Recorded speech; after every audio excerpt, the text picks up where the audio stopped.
सृष्टि बचपन से ही दिखने में सुंदर नहीं थी, लेकिन अमीर बाप की बेटी सृष्टि पर उसकी माँ जान छिड़कती।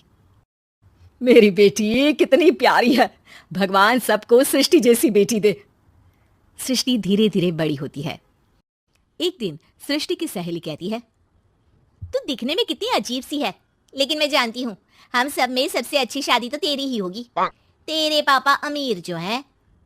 और बता नहीं सकते यार, दहेज तो हर कोई देता है, ये क्या ज्यादा ले जाएगी अपने पति के लिए? अरे बड़े शहर में कोठी है इसके पापा की। अरे पापा की है ना, कौन सी इसकी है? इसकी होती तब तो कोई भी लड़का इससे शादी कर लेता। अरे पापा की मतलब पापा की है तो मेरी ही है ना? किसने कहा? अब तेरी तो तब होगी ना जब तेरा भाई ना हो।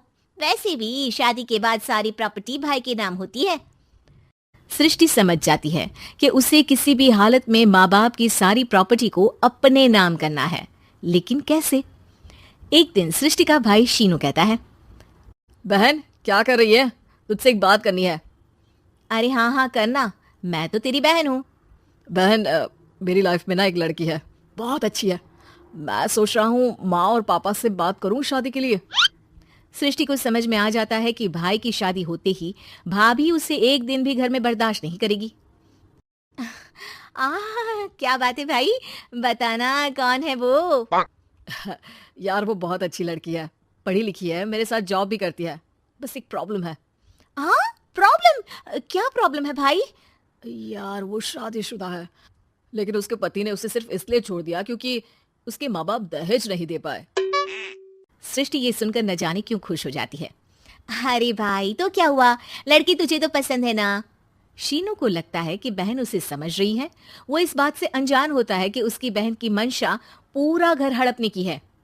सृष्टि अपनी माँ से कहती है, मम्मी मुझे तो बहुत चिंता है, पता है शीनू क्या कर रहा है? अरे क्या कर रहा है, वो तो काम पर जाता है और वापस घर आता है। नहीं ना माँ, वो यही तो नहीं कर रहा, बाकी सब कर रहा है। आपको पता है उससे प्यार है, और वो भी एक शादीशुदा लड़की से। ये क्या हो गया? मैं सोसाइटी में क्या मुंह दिखाऊंगी? अरे तेरे पापा तो यही कहेंगे कि मैंने ही उसे बिगाड़ दिया है। माँ देखो, मेरी बात मानो, पापा पर भी विश्वास करने की जरूरत नहीं है। अब आप ही बताओ, पापा इतनी देर घर के बाहर रहते हैं क्यों, बोलो? अरे बेटा वो तो नौकरी करते हैं ना।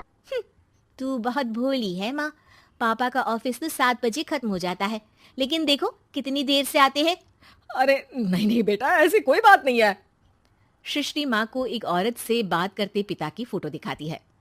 देखो माँ कैसे हैं पापा, मैं ना कहती थी कि पापा सही नहीं है। मैं तेरे पापा से बात करूंगी, दे फोटो मुझे। ओ माँ वो तो डिलीट हो गई।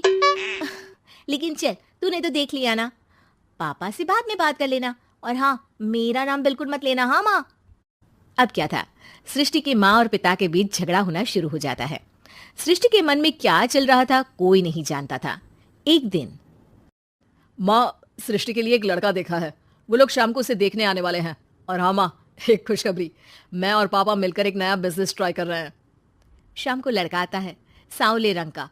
सृष्टि को तो बिल्कुल भी पसंद नहीं आता।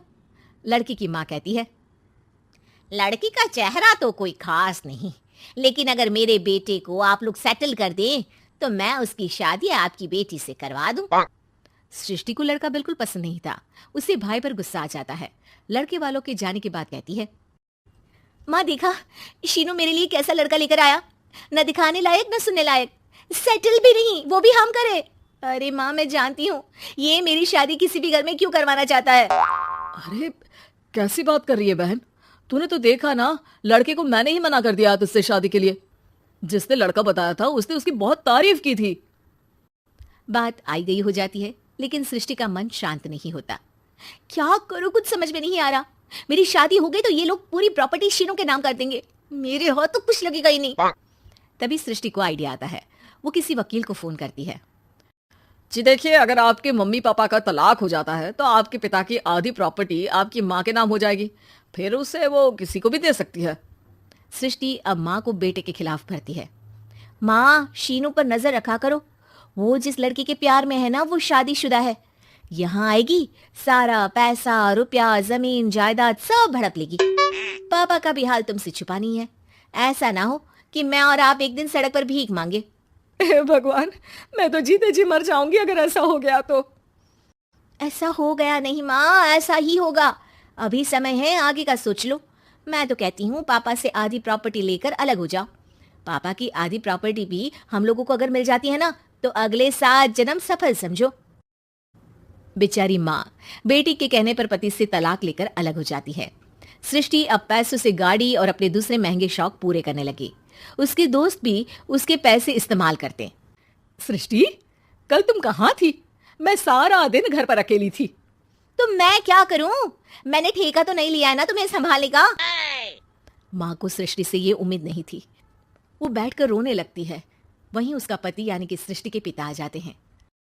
मैं जानता था कि तुम्हारा यही हाल होगा, तो आपने मुझे रोका क्यों नहीं? मैं रोकता तो तुम रुकती क्या? सृष्टि के कहने पर तुमने मुझ पर, अपने बेटे पर शक किया, लेकिन तुम ये भूल गई कि कैसे हम दोनों ने मिलकर जीवन में इतना सब खड़ा किया। माँ पति के गले लग जाती है। मुझे माफ कर दीजिए, मैंने आपकी कमाई का एक बड़ा हिस्सा गवा दिया। कोई बात नहीं, तुम साथ हो तो मैं ऐसी 7 प्रॉपर्टी खड़ी कर दूंगा। तभी वहां सृष्टि आ जाती है रोते हुए। माँ, मयंक ने मुझे छोड़ दिया।